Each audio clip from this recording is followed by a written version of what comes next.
to keep forests in western North Carolina after losing hundreds of thousands of trees during Helene. Environmentalists are trying to protect the ones that are still standing. They say the federal government's plan greatly underestimated the damage from natural disasters. Channel 9's climate reporter Michelle Alfini explains. Visit the Pisgah National Forest with Josh Kelly. You get these beautiful wildflower coves. You see the trilliums over here. And he'll show you what makes this place unique. This plant only grows from extreme North Georgia to extreme Southwest Virginia. As the Resilient Forest Program Director for the nonprofit Mountain True, Kelly promotes what he sees as the best way for forests to grow stronger. Sometimes that includes cutting parts of it down. I am all for local wood utilization. I'm also all for the spectacular natural values of our national forests, and I think there needs to be a balance. He believes the current federal plan for Pisgah and Nantahala lacks that balance. Approved under the Biden administration, the 2023 Forest Management Plan expanded the acreage available for logging by about 600%, claiming the forest needed more of what's called young forest, or places with little canopy and new growth.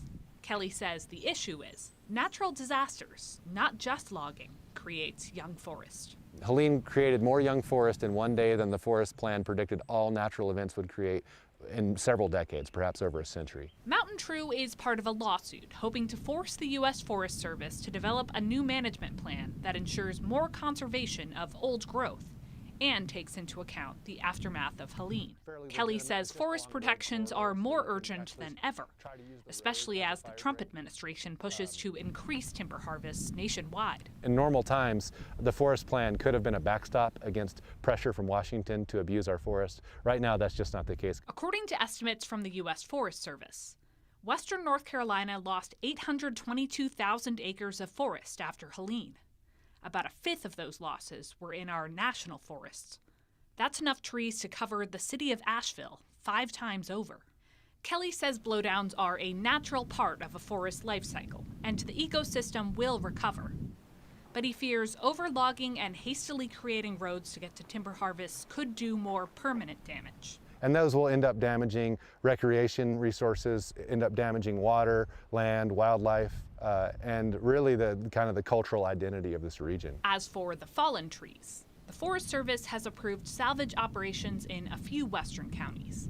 But Kelly says that won't satisfy the demand for Pisgah's timber. Loggers would much rather have trees that are standing than trees that have been blown over. In Buncombe County, Michelle Alfini, Channel 9 Eyewitness News. The U.S. Forest Service declined an interview with Channel 9 due to the ongoing litigation. In a statement, a spokesperson said in part, the USDA Forest Service stands ready to fulfill the Secretary's vision of productive and resilient national forests. We will streamline forest management efforts, reduce burdensome regulations, and grow partnerships to support economic growth and sustainability. The Forest Service has also filed a motion to dismiss Mountain True's lawsuit, claiming the nonprofit has not demonstrated any imminent harm from the current forest plan.